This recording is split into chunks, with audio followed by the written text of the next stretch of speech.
Alright, for today's video, sasamahan ko si nanay at si tatay. May asikasuhin sila sa kanilang mga documents. Bye! Ganyan dapat, bago alis ng bahay, iiwan tayo ng isang malutong nalik. Siyempre, bago ko pinandar sa sasakyan, pray muna ako for safety travel. Hindi natin alam kung anong mga posibleng mangyari sa daan habang tayo ay nasa biyahe. No work ako today, kaya ako ang personal driver nila ngayon. Biyahe natin for today is Coronadal City, then General Santos City.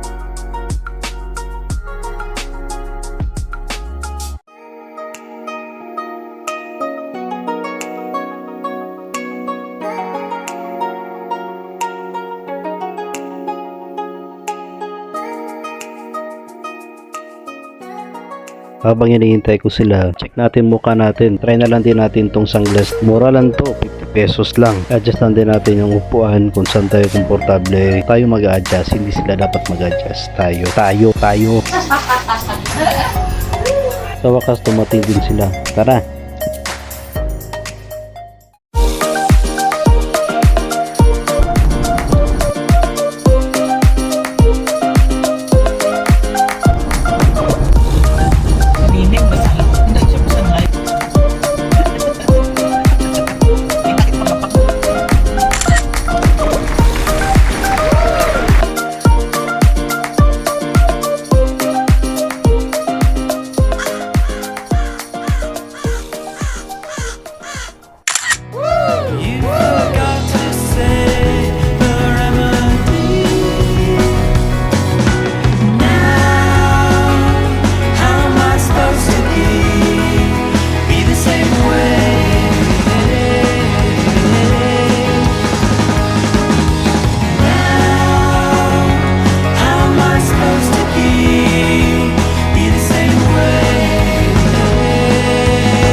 Pagdating namin dito kami kaagad sa opisina. So since kami yung nauna dahil ang aga namin at kilala pa ni tata yung mga tao dito sa office, so na mas madali. So hindi namin alam na halos lahat pala ng employee dito sa loob is kakilala niya. Akalain yung mga boss, ang akala namin na 3 oras na pag-aasikaso ng documents, kaya lang pala ng 10 minuto.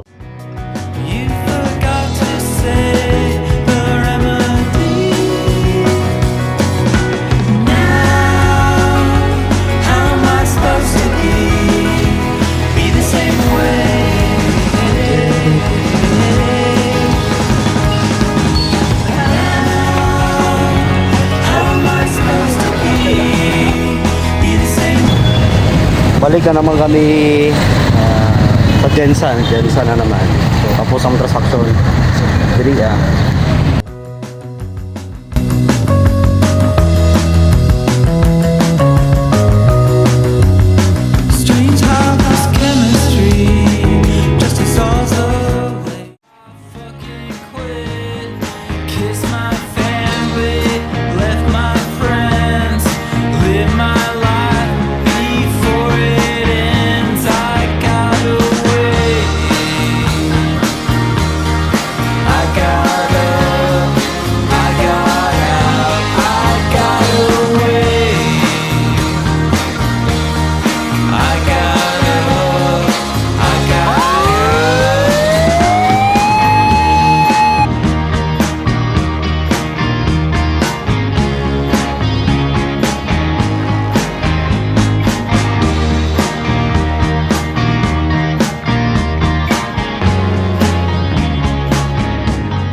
So ito mga boss, itong palagi kong sinasabi, bago tayo aalis ng bahay, dapat nag-pray muna tayo kasi hindi natin alam kung anong pwede mangyari sa daan. Bago kami tumuloy ng Jensen, dumaan muna kami dito sa pabilihan ng mga prutas. Yun, so bumaba ako dyan para ako na mismong titikim at titingin kung anong bibili nila ni nanay. So kumuha din ako ng kamote, kumuha kami ng lansones. So actually mura lang yung mga bilihin dito. Sabi pa nga ng may-ari, Sa kanila mismo yung puno ng lansones, kaya mas mura yung kanilang bintahan dito. Sagot ko naman, okay te, maganda pala kasi sa inyo talaga yung punuan. Hindi niya alam na marami na pala akong nakain.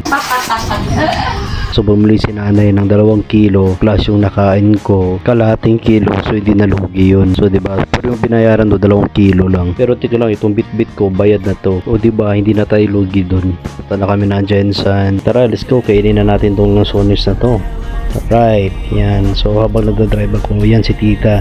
Yan, hawak-hawak ni tita ang lansones. So habang nagdadrive, kinakain na namin yan. So meron din ako dyan sa giliran. Si tatay meron din, si nanay meron din. Yan, ito. Yan, binalatan ko na. Sarap. Sarap talaga. Yan. So iba talaga kasi ang tamis ng lansones dito sa South Cotabato.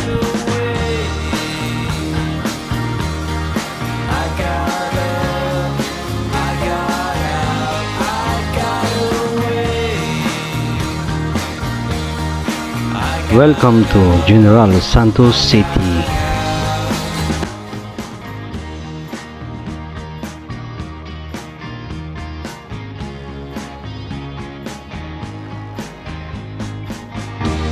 Pagdating agad namin dito sa Jensen, dito sa Upsley, so pumasok agad si nanay at si tatay kasabay si tita.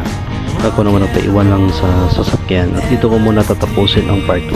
Please like, comment, and share my videos. Thank you. Godspeed.